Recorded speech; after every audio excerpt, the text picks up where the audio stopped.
Instead, could you fix the position? I'm just making sure we're good. Okay, it doesn't get any of you in it, so you guys are okay, right? So can you fix the position so that you're a little bit better and not worse, right? Could we move the handlebars a little bit? Can we adjust the seat height? Can we make some adjustments to make it a little better? Can we do some of these corrected exercises right after to undo the damage? I don't want to say damage, it sounds bad. It's not that you're doing damage. You just want to get those muscles to pull you back and upright after you just kind of use these muscles. You have to do twice as many, what did we talk about? Twice as many pulling exercises as you do pushing. So yes, it's not pushing, but you're in that position with an isometric contraction that's like pushing. So could you do twice as many pulling exercises to quote unquote undo the bad that you just did in the cycle class? So it's not about taking things away from you, because I hate doing that. It's about finding a way to keep you active and keep you enjoying what you're doing, but making it better or helping. I would say in Darian's class, if she addresses a little bit of the gait training, or take John's class on Tuesday, Thursday, after you're done with her class in the afternoons, he addresses gait training. So his name is John. He teaches a punch pass class in the afternoons. It's called Full Body Mobility. And he addresses gait training, balance and gait training in that class as well. Maybe Darian will or I will add in another class that's just specific for gait training. But typically you just want to do what we talked about, the chin tuck, the shoulder position, the pelvis, and then walk at a comfortable pace where you're not stressing anything. So you're not walking too fast, you're not taking too big of strides. It's a very controlled walk. Well, I think the thing that helped me a lot, I figured it out after a while, was getting the gyro system working. Absolutely. The legs and the arms. Opposite moving. arm. Yep, that's all part of the gait. Synchronism. You got it. You gotta use your arms. That's why some people told me, oh, I'm like this, so I had a great idea. I just walk like this. Okay, well, great, but now you have no balance. You have no arm swing. And you can hurt your shoulders that way. So I tell them to switch. I say, okay, do one arm at a time. Use my poles. Yeah, or use the There you go. poles. Absolutely. And we offer polling classes. It took me a while to get synchronated Yeah. because I was so You have to spastic. do the opposite. Yeah. You have to get the motion and the rhythm of the arm swing for your balance and for your momentum too. The other thing about the, oh man, I'm 39 and I always lose that happens to me, you guys. I lose my train of thought. We were talking about arm swing, gait training. Oh, it'll come to me. Not be like this, one arm. I totally lost my thought. The other thing I have to deal with is balance, Yeah, because I had complications in that aspect too. yeah. Septus got in there and did It's the pretty numbers. scary. Do you have some poles, walking poles? I They're left $25 all the poles. hardware at the hospital. Yeah. I did not bring any of that home, but it's because I wanted to force myself to do these things. Yeah. Yeah. But the balance is getting slightly better, but yeah, it's a process. glacial speed. Yeah, it's a process. You'll get there. It's definitely a process. When that comes to me, I'll tell you guys something about I'm arm sorry, I swing, interrupted balance. you. No, you're Your train fine. of thought. No, you guys help me too with the discussion. It helps me Yeah. think of things. But So getting synchronized, you step with this foot and this pole, you made me think of it. and step with Mhm. this foot, this pole And across that. And the way you learn is you almost fall flat on your face when you're trying to figure it out. And I just started doing it real slow, walking to the mailbox with them. Mhm. Okay. And Smart back. practicing. And people may have been looking out their window saying, boy, she's really pathetic. But finally I got it now that it's becoming natural when Absolutely. I'm stepping. But it took me about It's repetition. 2 to 3 weeks Yep. doing that. Yep. And it's conscious effort. It's like some of these, yoga, mindful meditation classes, right? It is conscious mindfulness Right, you have to attached think about it. with movement, and then repetition but it is worth it. It is worth it. So yeah, I mean, it's not a meditation class, but it is a form of It's all mindful mental. movement. Yes. The thing you made me think of too, you guys, is any kind of assistive devices. I used to cover that in my, I used to teach the balance class before I became the manager, but I used to teach everybody how to walk with assistive devices, because that is a huge thing for balance too. So if you do have any kind of a cane, it needs to go opposite of the injured side. So if you have an injured side, or even like a bulging disc on one side or the other, your assistive device should go opposite. If you have poles, great, now you're even. You just have to go opposite of the front foot. You know what I mean? So the whole idea is to get you to be opposite of that other leg. So if like this leg is my injured one, I need support at the same time as that injured leg. It gives me a Stairs, sense, too. it gives me a sense of security, Yeah. when I'm not feeling my best, and I think this knee may blow anytime. So if I have my poles, I'll be able to stabilize it or- myself yeah. a little bit. And reaction skills, you know, you're gonna get a little bit of that if you take one of Darian's classes. You're gonna improve some of those reaction skills, reaction timing, the proprioceptive feedback of like where your body tries to know where it is in space and then correct it quick enough. It will improve. It takes probably 6 to 8 weeks to Picking see a little things bit up. of improvement, and then more. Picking things up off the floor is an Olympic event. Olympic event, you guys. It will get easier though. Says it takes 21 days to change a habit. Is that all? I read longer, but there's probably a different study out there. But yeah, and habits are different than your body healing, right? So it all goes hand in hand. If you can get rid of the habit, that will help. But then it does take a certain amount of time just for your body and repetition, and like for your body to heal. So like typically like a broken bone, right? It's not gonna heal any faster. It just is gonna take a certain amount of time for your body to adjust and heal into it, if it's like a surgery. But if it's just literally a bad habit, then yeah, I mean, maybe. So common acute neck pain causes. So just piggybacking a little bit more on some of those curves, right? If you lose some of your curves or get worse curves, it all makes it worse. So maybe it's just shoulder pain and you don't actually have a diagnosis yet, or it's come to the point where you actually have a diagnosis and you've done physical harm or damage to the discs in your spine. Questions? I mean, I know we talked a lot about this in my thing last week. We just don't want that head so far in front of that line, that midline, because it just puts extra stress on the whole curve, the whole spine in general. You know, sharp pain can be eliminated by stretches if you haven't done a lot of permanent damage yet. Or if you have done a surgery because of the permanent damage, the stretches can help alleviate some of that discomfort or prevent it from getting worse or losing range of motion. So remember those posture stretches that we did, because you don't want to get tighter and tighter and tighter from a surgery or just a chronic, you know, bad posture issue. Yeah, the idea is to try to get you to do your daily activities better. Do it more, do it better, do it more quality of life, reduce the discomfort, little by little. Questions on this one? And jump in anytime. Sorry, I have diarrhea of the mouth sometimes. You I know, talk too much. we were talking about this before, kids in the backpacks. You're going from that vertical position here more forward than you show on your thing up there. With a backpack? Yeah. They've done a lot of biomechanics. See I the think, one on the with right, poor backpacks. posture? Yep. They're more forward because they're trying to pull It that. shoves their hips forward, pull that right? up. To counterbalance. Yeah.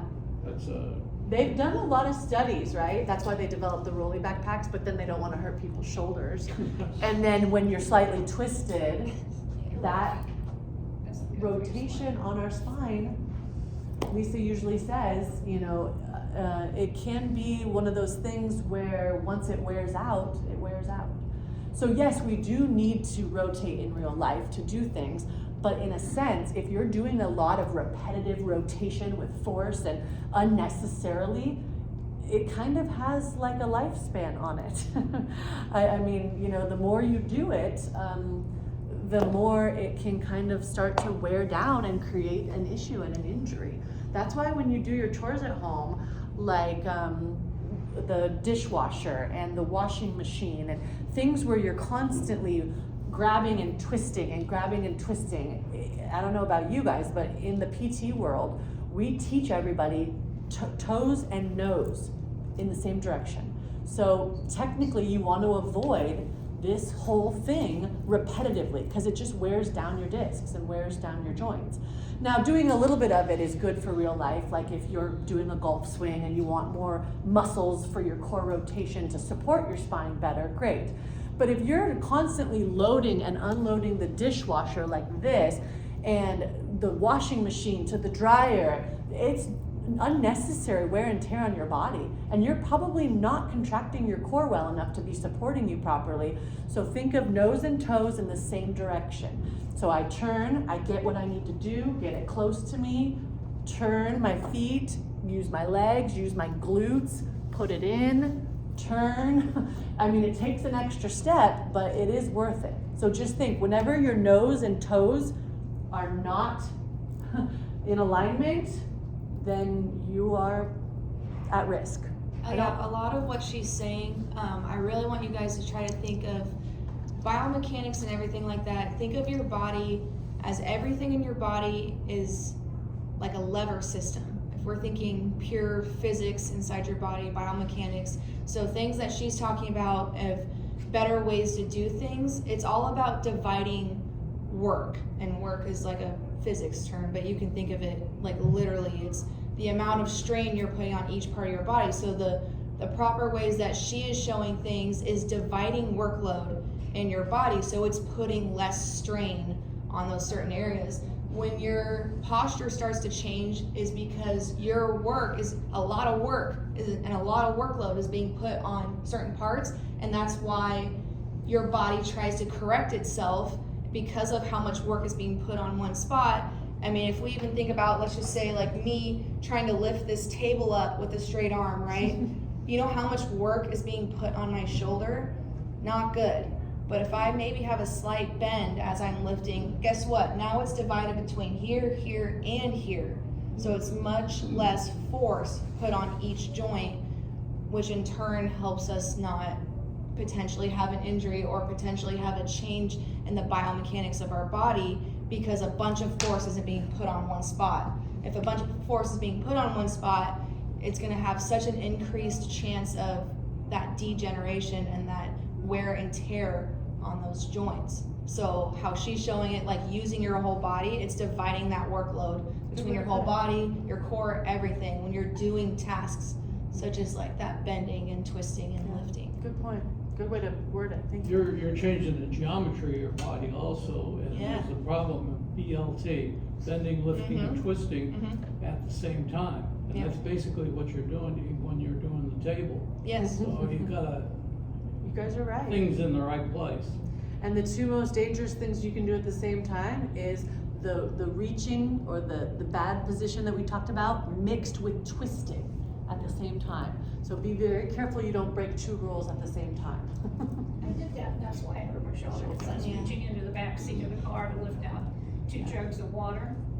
So Lisa would tell And you, so, what I would had a Lisa tell straight- you? Yeah. Straight arm, twisting, and lifting at the Yeah. same time, and then I go, oh, So damn. Lisa would tell you to try to purchase less at a time, not such big quantities or, big heavy things, or position it where you can be closer to reduce that, Right. going down low or having to reach it up high. So how can we reposition things in your car, or how can we buy things at less bulk so that Well, it just don't reduces lift the 2 at weight? the same time. Which not For me. exactly, so not 2 at the same time. So just think of all those little tricks, and all of that amounts to giving yourself more time to do something. Right. Instead of trying to make it quicker and just get both at the same time, break it up. We've already covered this with the head, so Yeah. that's awesome.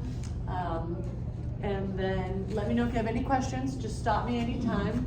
I thought they had was 25 pounds, they say it's 42 pounds. Is that what Lisa said? I don't know, it just says 42. 12 pounds. Oh, because it makes it, that's what we were talking about involving like the The amount lever. of work put on one spot. It'll make it seem like it's 42 Or pounds of seem like it. work on that. Oh, okay. A normal, it looks like when you're in a good curve here, and gravity is still putting 12 pounds of pressure or force. I don't think she means the actual weight of the Like, head. yeah. It's pressure. But it's the 12 Yeah, if you pounds think is about it, ideal, and pressure. you don't want 32 pounds or 42 pounds extra accumulating. Yeah. Good. So trauma, like we talked about, not all of it is just genetics. Some of it is actual trauma, usually from like a car accident, whiplash, a fall, some sort of impact, a sports collision. It does microfiber damage to the tendons and the ligaments and everything connecting. Some of it is, I'm just thinking out loud too,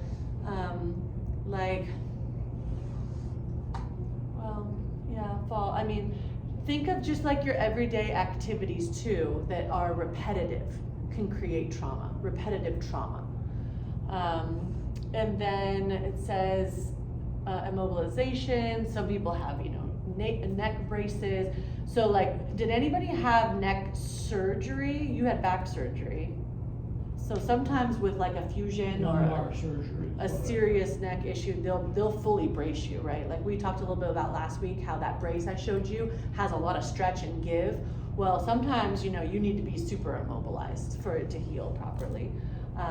But then little by little, using some of these things like topical solutions, anti-inflammatories, her pain patches, things like that. When you can start reducing some of that pain and inflammation, you do want to start moving it again once you're cleared from the doctor. Because if you just immobilize everything, it just gets stiffer and stiffer and stiffer.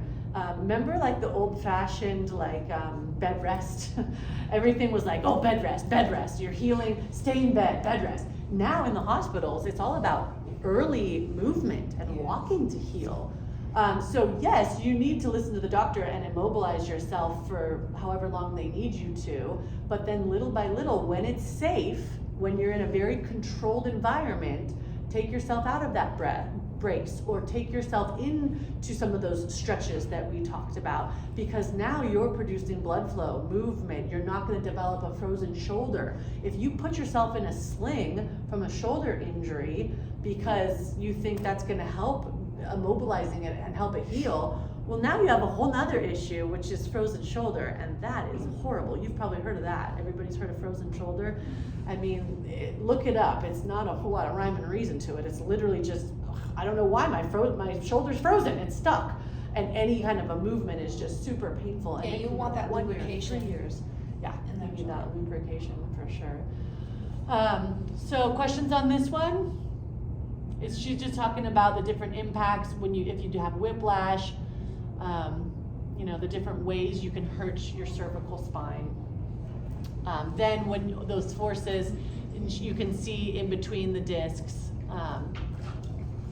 some of these microfiber tears and damage that can be done to the ligaments.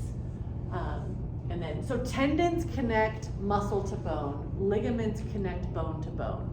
So a lot of those are ligaments because it's connecting bone to bone and you don't really have muscles in there. Then the muscles is the ones we were training last week are going to be the ones that are going to now connect, or the tendons will connect the muscle to the bone to try to actually do some of those structural changes and help you structurally with the muscle. Will those grow back together over a period of time if you, It depends on how bad. okay. So ligaments in general, ligaments don't really recoil like a muscle does. When you train a muscle, it can tighten, it can shorten, it can change size. A ligament, once it's damaged, it's not the same as a muscle. It doesn't just recoil or get back to its normal. It could repair itself and then you develop scar tissue around it and be painful.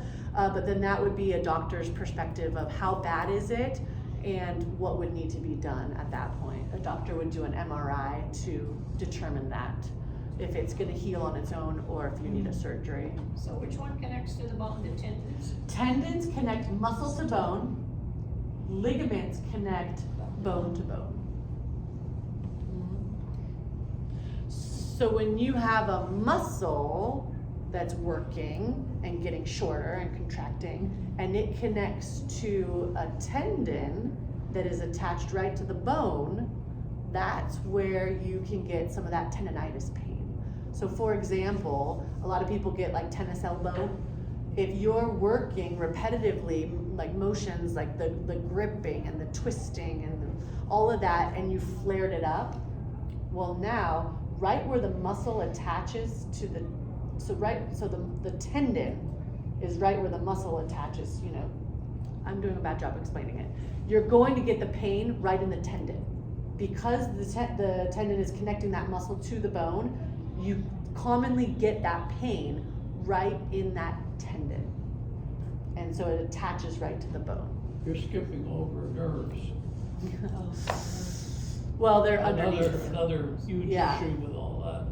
Yeah, so yeah, we're just talking about structurally, you're right. And that's why, that's not the main reason, but I mean, it's one of the reasons why stretching is important, because if you have really tight muscles, you're putting a lot of strain on those tendons. Pressure on the nerves, yeah, well, and tendons, yes, but yes, like, sciatica, you know, you've got, well, yeah, I mean, you're putting extra pressure right there, your sciatic nerve, Yeah. right there is underneath all that muscle. When you stretch, you relieve the pressure off of that, to help, yeah, reduce it, so A yeah. lot of nerve damage is caused when they do surgery or an accident, and that takes a while to work back up. Nerves are very, very slow. I think Yeah. it's Regeneration, like I know hair. that. 1 millimeter. Yeah, it's almost, they almost compare it to like hair, like how fast Yeah. hair grows. It's like Yeah. 1 millimeter or It's something. pretty slow. Glacial speed. It's slow. Yeah. Yeah, so we talked a little bit last week about some of those stretches, and then I want to add on to that, even like you brought it up, nerves. So nerve glides. So when I'm in a fully stretched position, and then I add this little motion to it, or this little motion to it, we call it a nerve glide. It's kind of like flossing your teeth, but you're flossing your nerves to try to free up space to take pain and pressure off the nerves. So this is one example for the head and the neck, is this is a fully extended position for your shoulder, you know, and for your neck, if I'm this way. So once you're in that fully extended position, now I add this little pumping motion to it at the furthest joint, the wrist. So pronation and supination, flexion and extension. Now I'm flossing those nerves. The same thing you can do for your lower back. If you were laying in bed and you did that one I showed you right here where you're stretching your hamstring, you're in a very lengthened position for that muscle group, you pump the ankle. Yeah. Now I'm flossing my nerves that for my lower back, the nerves that run through my lower back to take the pressure off. So glad you brought that up. All right, you guys, let's keep plowing on through. Stop me anytime with questions. We talked a lot about this, luckily. Repetitive motions can be the culprit. Bad repetitive motions can totally be the culprit. So then it's not even just, you know, a trauma or an accident. It's now just you being not mindful over time. Corporal tunnel is one of the repetitive. Which ones? Corporal tunnel. Yes, Carpal. absolutely. Mhm. So if you're taking class, you know, and you're like this and having to do this the whole time, you know, just fix it. Even like looking up, you know, looking up we talked about can put extra pressure. So if you can do your chin tuck and then lean back a smidge or glance more with your eyes, now you've gotten rid of this and you've fixed it. Well, your rearview mirror, I think she has a slide on that. But just be mindful, right? Just be mindful of all of that over time. Questions? Okay. Sleeping in an awkward position? Everybody's woken up from that before, right? So she has a slide on pillows coming up here. You've got to find the right angle for your body. Everybody's curves are different. Genetically, just time, everybody has different curves. So you have to find what works for you and have proper support without too much support, right? Because you don't want too much support and have it put you in a weird position. You want just enough support to help keep you in that neutral. So if you're on your side or your back, you can find a pillow that would work for that. We'll go to the other slide. Your stomach, probably not, right? Because you have to breathe. So I hope people don't sleep on their stomachs. Yeah. All right, let's find that slide. There it is, about pillows.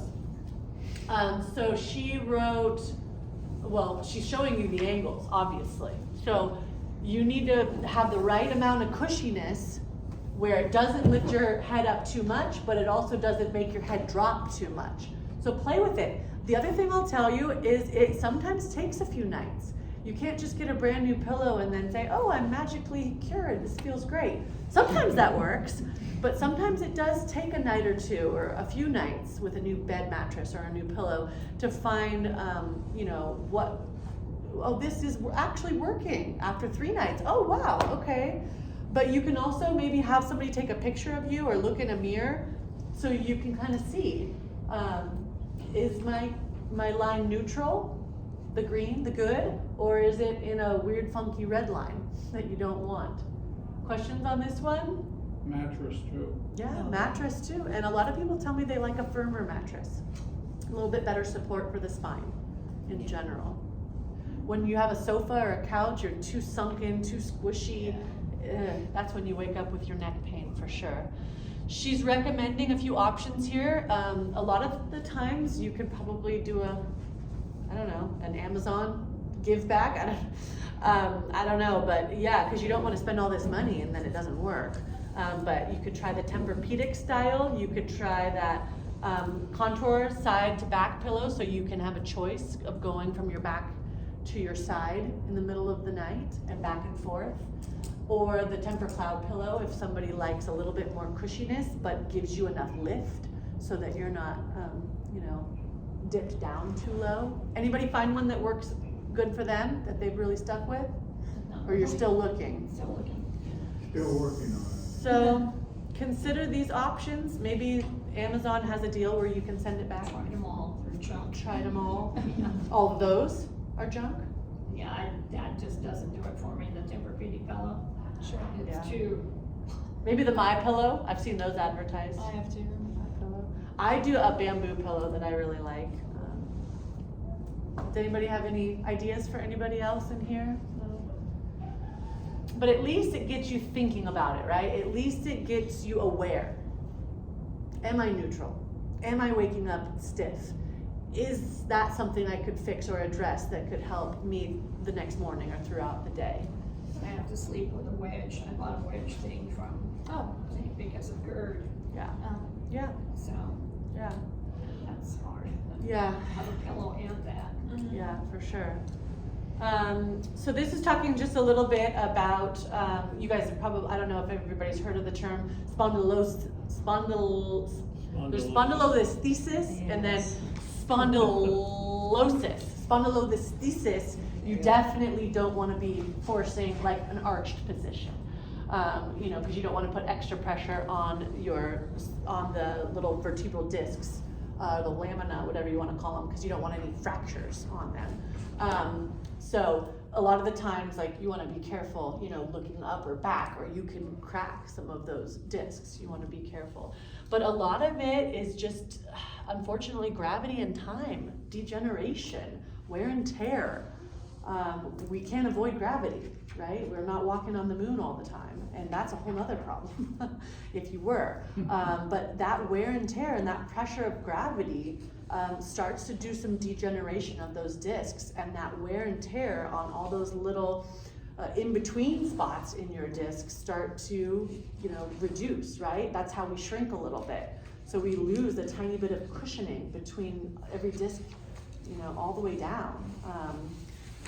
Let's see what she's got coming up next for us. I think it talks about more. Yeah, is that what you were dealing with? Degenerative disc disease? I had a lot. It was a bike accident 30 years ago. Oh, and then it started to that created cause. the whole thing. Yeah, the trickle effect. It was a mess. So you can see a little bit about what the normal disc should look like, and then when it starts to degenerate, when it starts to bulge, like out of the back, like we talked about bulging discs, when that bulges out of the back, it puts pressure on the nerves, depending on which way it's bulging, in the back or the front, so which nerves are getting aggravated from that. You want to reduce swelling. I don't know, you guys can talk to your doctor about what anti-inflammatories you can take, or ice helps to reduce inflammation, topical creams. What was interesting about my situation was I could get on a bike and do a 100-mile bike ride, never bothered me. When I got off the bike to Then you walk, noticed. that's when I got it. Yeah. That's was the first time I really felt the problem. Yeah, and because you were in that one position for so long, then you change positions, your body doesn't like that. Yeah, I could ride forever and never have a problem. Walking was always the issue. Yeah, I believe that. Then you can see obviously the thinning of the disc, so just that wear and tear. And then it looks like that's from the bone. The osteo is bone. So like, I don't know, do you know if that's like a hereditary thing, or if that was like they got bone damage? Osteoarthritis. Yeah, I think that's just when it starts laying bone on, right? extra bone growth. Yeah. And then that starts causing pain because there's no room for that extra bone growth. Degenerated disc and so forth, heat or ice or valve? Good question. So Lisa always says, do what works best for your body. And I believe that as well. So my 2 cents is with physical therapy, we start with a warm pack. We start with warming it up, getting more blood flow to that area to help produce tissue healing, to make it more limber for the exercises and the stretches. Then at the end, ice. If it's a very acute issue, like you just got into a car accident, they usually recommend ice to treat the inflammation right away.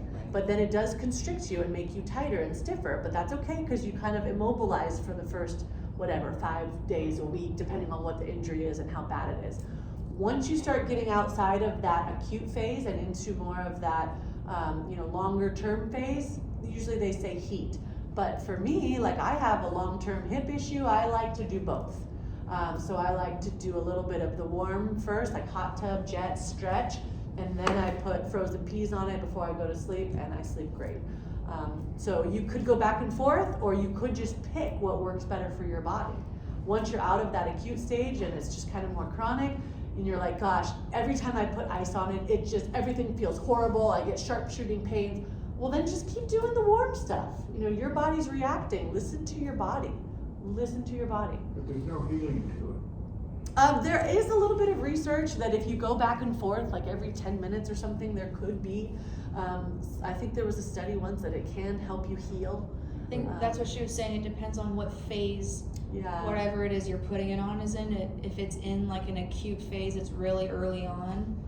I would then probably shy away from the heat a little bit that because will promote inflammation, but it might make you feel a little better. But it might help relax you, but then if it's bringing too much inflammation to that area, then it's not helping it heal. yeah, For a long period of time, years, it's there. You don't. yeah. If we're going more into the chronic, then for actual healing, that might be a little And if it's that late in the late game, for those yeah. modalities at least. For If you were to go ice heat, I don't think it's if you're gonna having heal you. flare-ups, even if it's like chronic and it flares up because there probably is like inflammation, like let's just say like you worked in the yard all day and that it's flared up and it's inflamed, Then ice. put that ice on there. And that's why she says, get loose before it so you aren't super tight, and then if you know that you just did a bunch of activity during the day or something like that, then that's why the ice will be good to help with the inflammation inside there. Yeah, good. Good point. And there's other things besides heat and ice, right? The anti-inflammatories, if you're allowed to take certain ones, the creams, the pain patches, things like that. So all that you can try. Very good thing that I always recommend that's a natural anti-inflammatory is taking something like a turmeric supplement, either adding it to foods regularly or now they have it in just like a supplement form. Those I'd recommend that for sure if you tend to have a lot of inflammation. So then she's just talking, about the most common and obviously arthritis. Everybody talks about arthritis and the pain and the discomfort.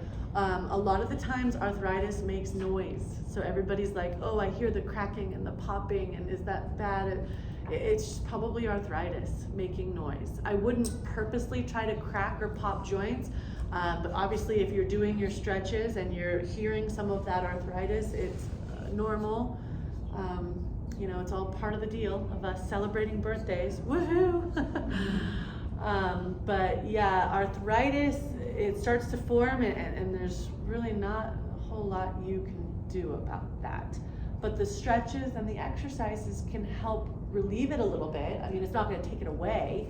It's not going to undo the damage that's already been caused, but it can help at least improve, hopefully, some of the quality of life and get you a little more limber and a little bit more pliable and flexible to do your activities easier. Celebrex helps me. Celebrex, yeah. Celebrex, but I heard you're not supposed to take it forever, something, Yeah, if you kind of get stuck on it and then it doesn't help you as much anymore. It's better for your Or liver. then it starts causing, I think your liver. then it starts causing another issue, Another issue. unfortunately, yeah.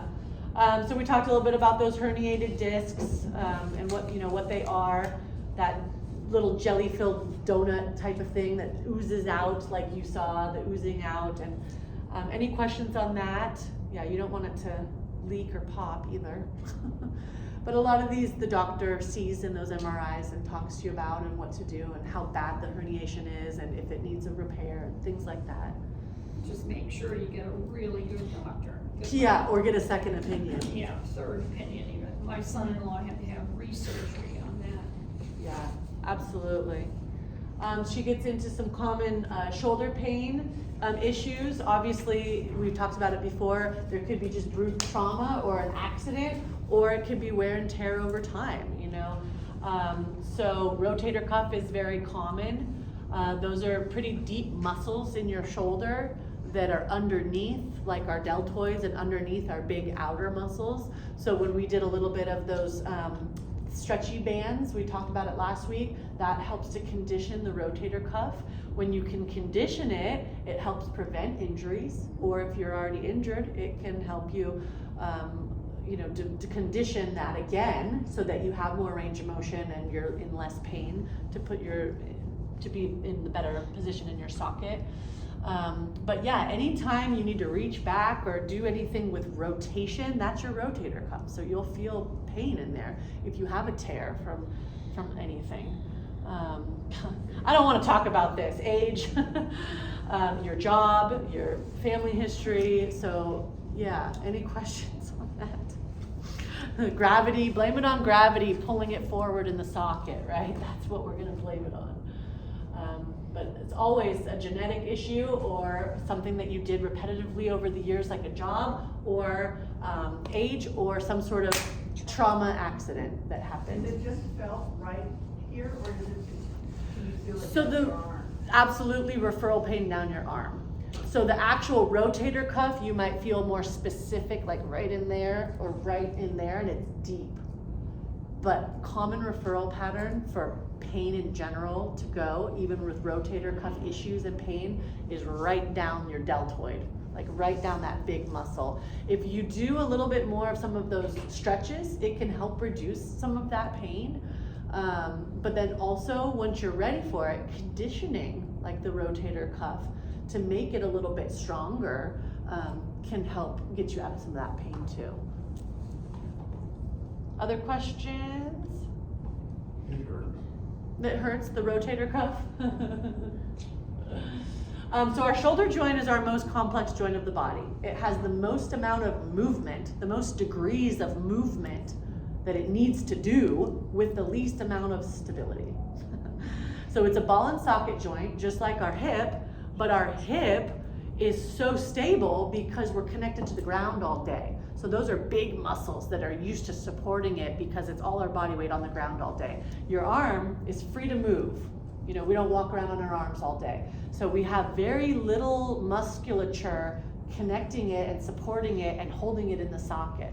So that's why an injury can really be hard. I mean, a shoulder joint to rehab, it's not fun.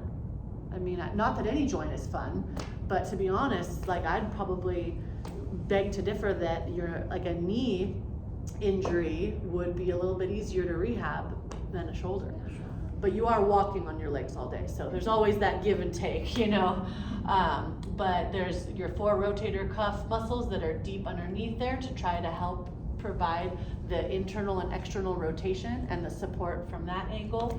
And then of course we talked about muscles and tendons, and they're all packed into that really small place. So that's when you start developing shoulder impingements, like when you've flared it up from inflammation or overuse, or it's in the wrong position in the socket. Well, now you've flared up all of those, you know, muscles and tendons in that tight space, and you're putting pressure on it, and that's when they call it like an impingement syndrome. Stop me anytime with questions. Yep. I've had times, both arms, where they've frozen. Frozen shoulder. Just, I can't, you know, They never, don't really never know. both at the same time, but I've had them where they will lock and, you know. Horrible. And they don't know where it comes from. No, Yeah. there's nothing, I was just driving and all of Yeah. a sudden it just locked up. I couldn't open Yeah. my fingers, I could, but Sometimes they can equate it to another Is that- injury, a neck injury, another previous injury. Sometimes it's just random, and it's is, not. is that attributable to the muscles?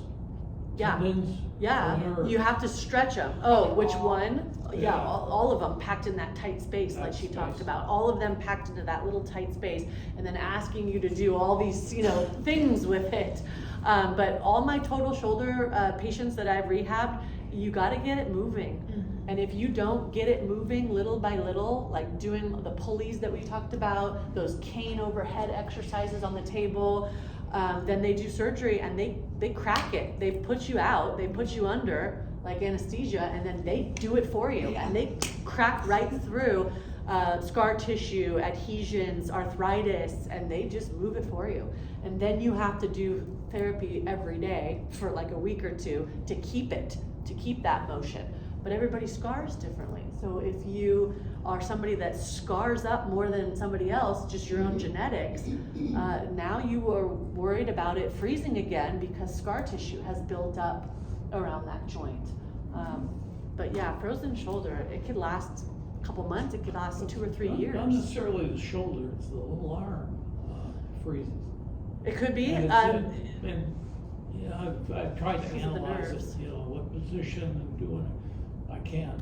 The It nerves just running isn't out of good your enough. neck is what controls all the way down your arm. So most likely it's a neck thing. A lot of people don't even feel pain in their neck. They don't even think they have an injury in their neck. They don't feel their neck at all, but the nerves that are coming out of the neck are being so affected that you're feeling pain or frozenness or numbness all the way down to your fingertips.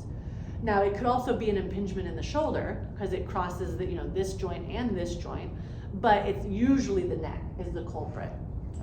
But sometimes it could also be the shoulder blocking it. So everything's fine in the neck, but then it gets to the shoulder, and now there's, you know, nerve issues where you're getting the numbness, the tingling, the pain, all the way down your whole arm. So then they would want to do an MRI to see, is it the shoulder, is it the neck, is it both?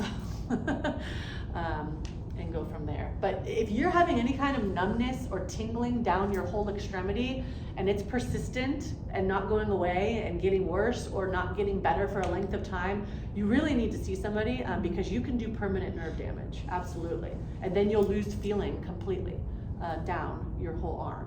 When my shoulder was hurting, I got an appointment with my sports medicine doctor, Yeah. and he manipulated it and had me do a few things, and he says, nah, you didn't do any severe damage, you just pulled it or something, pulled a muscle, you'll be okay. And says, That's why we pay them the big bucks. Those are the docs. They get to make those calls. Pressure's on, huh? So we talked a little bit about the frozen shoulder, the bursa sacs, bursitis. You've heard of that. You have bursa sacs in your hips, your shoulders. Those bursa sacs that are supposed to be there, I guess, for like cushioning and things, they become inflamed. Now there's pressure on them, so they call it bursitis. It's an itis, and it's an inflammation of the bursa sacs. Those cushioning, oh yeah, she talks about it. You can read. The rheumatoid arthritis, and then osteoarthritis. So we kind of covered a lot of this. Similar to the neck, it's just a ball and socket joint, you know, instead of your cervical spine. Issues, questions? We talk too much, huh? We're running out of time. So treating shoulder pain. So we'll kind of read through it really quick. Prescription pain relievers, obviously good questions for your doctor. I'm not a doctor. I don't know your other medical history. So you really need to be careful what pills you're taking mixed with other pills. But yeah, of course, there is, you know, pain pills and different levels of pain pills. And these would be good questions that we can start asking Lisa when she's back. And maybe she'll even meet with you guys a little bit to make up. But she'd be able to answer probably these a little bit more. She talks a little bit about the first 48 hours applying ice, especially, you know, if it's acute, or if you've re-injured it, or if it's a little bit uncomfortable from gardening, that we can call that, you know, an acute. Cortisone injections, that's a doctor call, a judgment call from the doctor if they want to have you do those injections. And I'll tell you what, with those, to be very weary, in my opinion. Doesn't always work either. And, you know, I have seen a lot of patients where their doctor and themselves are cortisone injection happy. And I'll tell you what, it might work the first time, and it might not. Yeah. But if you get more than one each time you do it, it's going to work less and less. And it can potentially start to cause, I believe, like some type of a damage in there. I can't remember exactly. Some type of degenerative damage. It's not one, you know, if you're really in a lot of pain and you want to try it the one time, it's not a pleasant injection to get from what I've heard. I've never had one, but All the time. yeah, and if it works really well for you, especially that first time, You're lucky. you know, that's fine, but it will not work as well if you tend to get more than one. And It'll they work less and usually less. recommend a certain amount of time that goes by Yes. before you get 6 another months. one. Yeah. Physicians will And you should usually have only limit you to 2 three. injections. Yeah, I was gonna say Yeah. 3. Yeah, 3 is what I've known You as should well. have 2 injections. 1 injection won't work. Yeah, And you wait 2 weeks. Sure. For 1, and then 2 weeks later you go, oh, I've had it in this knee because we're just killing time till I get it replaced. and if and if you're killing time, that's I understand that. Yeah. And something else with those two, you want that cortisone stuff, you want that to sit in there, so don't, you know, do that. And I'm sure like your doctors would tell you, but don't have that injection done and then do something that's going to like vasodilate and Yeah. spread it, because you just defeated the whole purpose. So don't go to therapy or your therapy sessions, or if after. you do, let them know, Yeah. I just got this done yesterday, and It's keeping them mobile. yeah, don't, you know, have them go do ultrasound that's gonna move it all around, Yeah. and a bunch of heat that's Disperse gonna it. spread it, nothing that'll disperse, yeah. Yeah, very good FYI. point. Yeah. So we talked about that, physical therapy, great, all the exercises. Yeah, because again, you don't wanna just keep chasing symptoms, right? Like a steroid injection, it's just kind of treating the symptom. It's not really treating the problem. Yeah. But it's good to treat the symptom before a total joint replacement so that you're, you know, but you don't want to just keep chasing symptoms. But you can't have it anytime near your A surgery. joint surgery. So, You're screwed. Just deal with the pain. Buck up, huh? Okay, so then where do we leave off? Oh yeah, so we've talked a little bit about this. Surgeries, when to do it, get a second opinion, you know. What I will say about certain total joint replacements is also if it's bad enough and you've seen the damage and 2 doctors have told you, why wait? Don't just keep prolonging the inevitable. If it really is warranted, you know, get the surgery, move on with your life, rehab, get back to doing what you want to do and what you love to do in a more pain-free way. So it's a judgment call. Sooner the better. A lot of times you may have to fight with your insurance company. Right. Oh boy, yeah. But the risk of surgery goes up as we celebrate birthdays. yeah. And then you're not enjoying those years when you could be if the surgery helps. So Right. weigh out your options, risk versus reward. So we talked a lot about adapting our lifestyle, right? That's the name of the game. How can we improve and adapt our lifestyle to get us out of these problematic issues? So the next slide is great. So we talked about the pillows, you know, your workstation ergonomics is the next slide. So you can read all the fine print, but this next slide shows you a nice picture. The proper seating in your car, absolutely, right? Get your proper lumbar support. Get your proper angle of your mirrors. Get yourself in that right position that we've already talked about.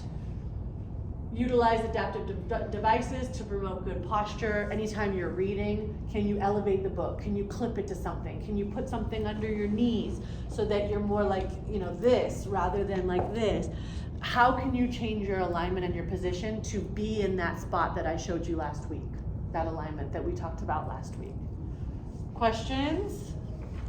Your ergonomics. It's really obvious when you see it. You don't want to be looking down. You don't want to be looking up. You need to do the chin tuck and then have whatever you're working on in the right alignment for your chin tuck position. Not too high, not too low. Find what works for you and your station at home. Where do you spend the most of your time?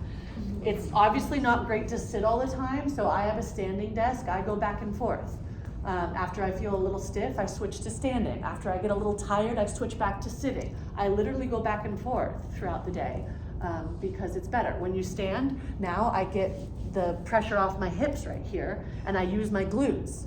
And so now I can actually extend my hips so they're not so crunched and painful, use my muscles that that are capable and willing to help me, and I can even march in place, which movement helps the blood flow.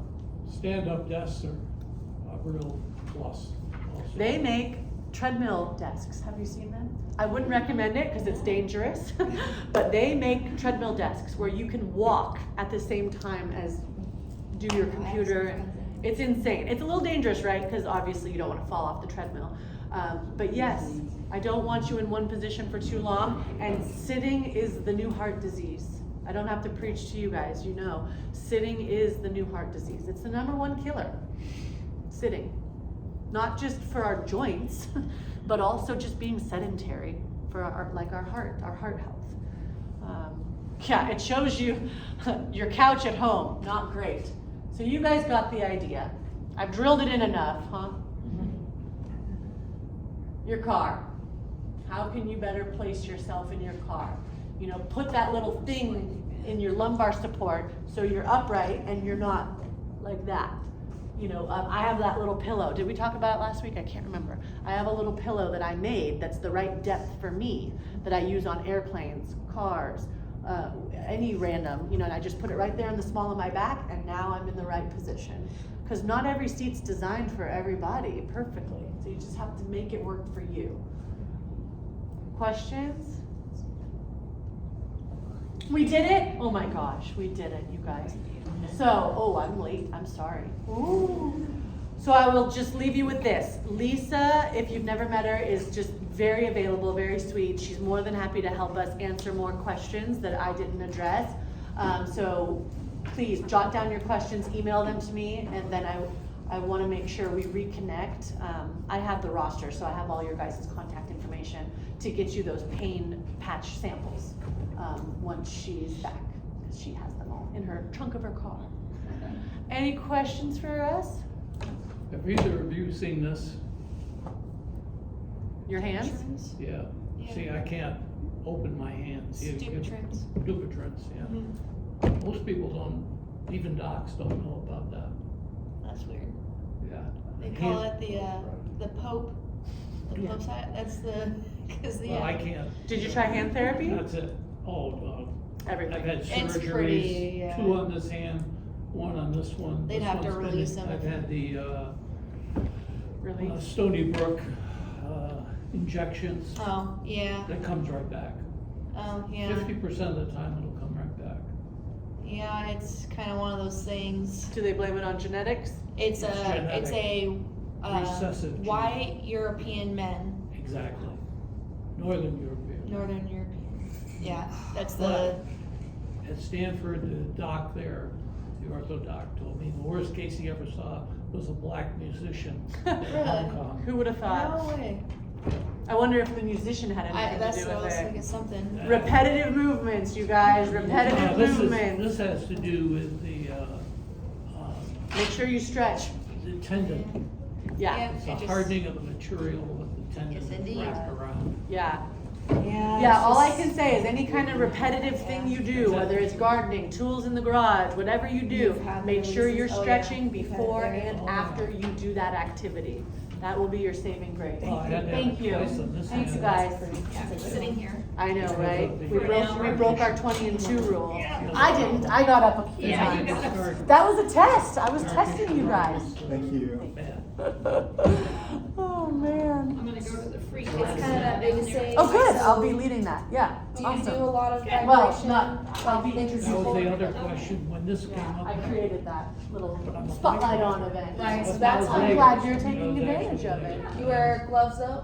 I should have Okay, announced that well, to the class. That'd be my next thing. if Mindful When I rode, movement. and Like, I don't know if you wonder what mindfulness is. Yeah. where it Thinking, gets is me in thinking trouble about is it. getting down. Yeah, and some of the Between the teachers can seats. address that, Trying to but, picture it. That's yeah. probably. Like yeah. meditation Yeah. or, It's free, I'll go see what it is. yeah, making a conscious effort Yeah. to get your It's like you can be mind gentle into to it, what but you're they just say doing. to Think about the avoid- muscle that's avoid any working, trauma. rather than just be thinking I about mean, what's you're, for you're dinner. already kind You of know, down, so but. when we- Several people I rode Man, with. we shouldn't have our knee Yeah. over our Correct. hips, right? Correct. And So you see, want your butt to go my back. physical therapy Yeah. guy, I had. Yeah. you know, worked. he Yeah. is not So it addressing does that. work. Yeah, those I work. knew it. Yeah, because they just And he was saying, no, it's Not my okay, case, but go ahead. it just came back. No, you don't Yeah, want it it came to right go back. over your I toe. mean, yeah, It it's can not do a something little you bit, but you don't want it to go over yeah, your toe. For sure, it's, So it's in there. you wanna put more of your weight in your That heel. started at Stony Brook. He has me stand over a square And I was part of that test. and at go Stanford.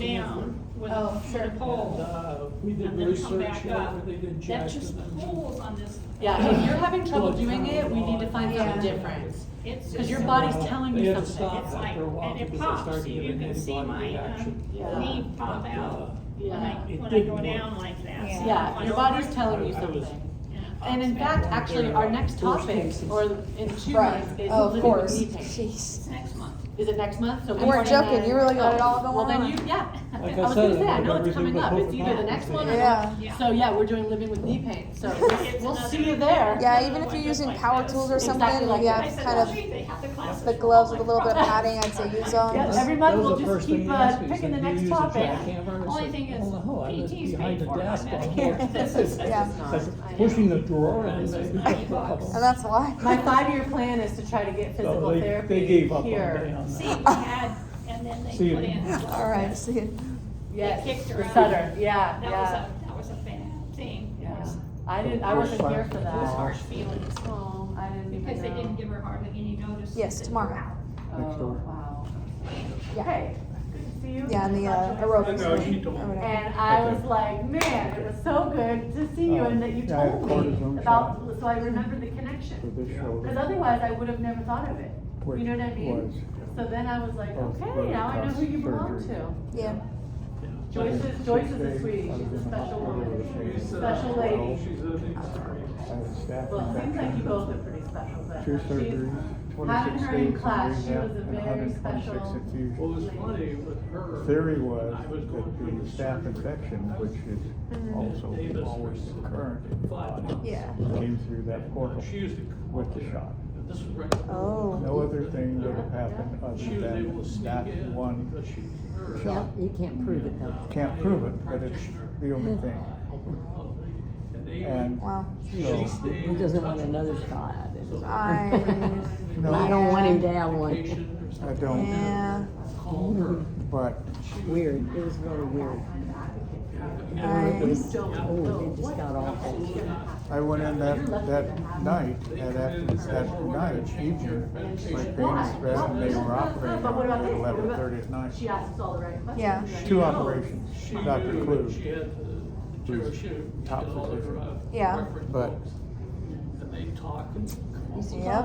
whether it's good or bad. Correct. Yeah, But that's right. right, you and your quick healing process, huh? Yeah. He Being does. a quick healer. Yeah. This one's healing, I felt well, like all Kaiser healed. was just doing